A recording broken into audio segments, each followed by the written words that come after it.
Assalamualaikum warahmatullahi wabarakatuh. Senang sekali jumpa kembali dengan Wahyudi AS. Kali ini kita akan sajikan informasi terkait penerimaan peserta didik baru jenjang SMP di Kota Surabaya ya tahun 2021-2022. Kali ini kita sajikan informasi terkait tata cara penerimaan peserta didik baru SMP negeri di wilayah Kota Surabaya. Mudah-mudahan informasi ini bisa membantu ya untuk persiapan mengikuti PPDB di SMP negeri di Kota Surabaya. Silahkan disimak ya.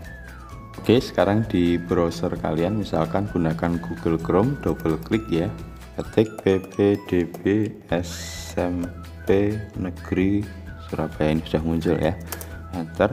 Kemudian silahkan nanti yang paling atas ini PPDB SMP Surabaya 2021 diklik ya.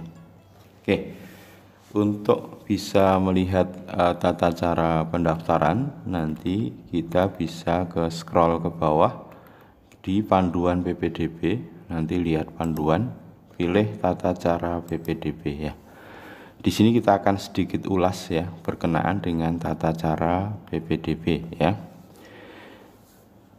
Jadi yang pertama, pendaftaran calon peserta didik baru dilakukan ya, boleh oleh calon peserta didik baru atau orang tua atau wali calon peserta didik baru ya. Jadi untuk PPDB SMP ini di Surabaya bisa dilakukan oleh calon peserta didik, orang tua atau wali calon peserta didik ya. Yang kedua, guna menunjang kelancaran pelaksanaan pendaftaran, sekolah menyediakan pelayanan PPDB dan fasilitas internet pada jam kerja ya. Jadi sebenarnya di setiap sekolah, baik itu nanti di SMP negeri yang dituju itu memberi layanan untuk bisa menggunakan fasilitas internet ya, bisa dimanfaatkan. Cuman memang dibatasi pada jam kerja ya. Kemudian untuk tahapan pendaftaran calon peserta didik baru SMP negeri sebagai berikut ya. Yang pertama nanti pengumuman pendaftaran penerimaan calon peserta didik baru yang dilakukan secara terbuka. Di sini melalui media website dari Dinas Pendidikan Kota Surabaya, yaitu di ppdb.surabaya.go.id ya. Kemudian nanti proses pendaftaran, kemudian seleksi sesuai dengan jalur pendaftaran, kemudian pengumuman penetapan peserta didik baru dan daftar ulang ya. Nah, biasanya nanti setelah proses daftar ulang mungkin ada yang diterima di jalur-jalur tertentu tapi kemudian tidak melakukan proses daftar ulang sehingga ada pagu yang masih tersisa. Tahapan berikutnya baru kemudian pemenuhan pagu ya.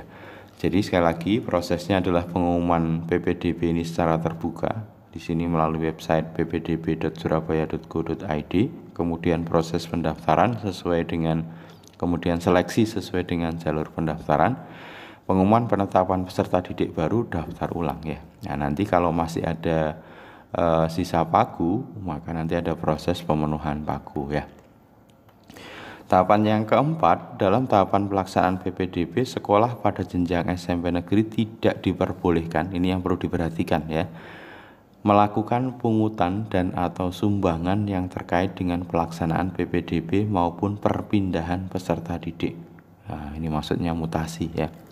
Jadi sekali lagi, mungkin ini bagi para orang tua ya, kalau ada proses pungli, pungutan atau sumbangan itu tidak diperkenankan atau tidak diperbolehkan ya. Baik itu berkenaan dengan pelaksanaan PPDB maupun perpindahan peserta didik atau proses mutasi ya. Ini kalau bisa terjadi ini tentu mengarah ke ranah hukum ya.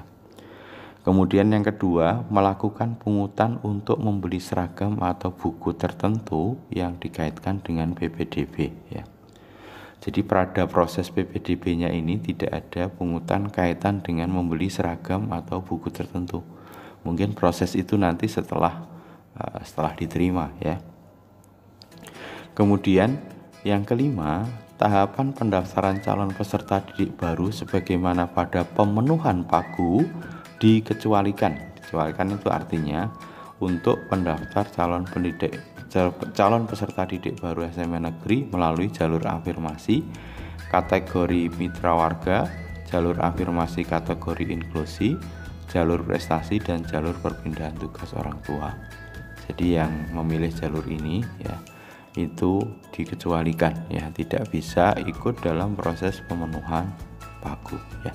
Mudah-mudahan informasi ini, ulasan dari informasi berkenaan dengan tata cara PPDB ini sedikit memberi informasi yang cukup ya bagi, mudah-mudahan nanti PPDB-nya lancar ya. Terima kasih. Assalamualaikum warahmatullahi wabarakatuh.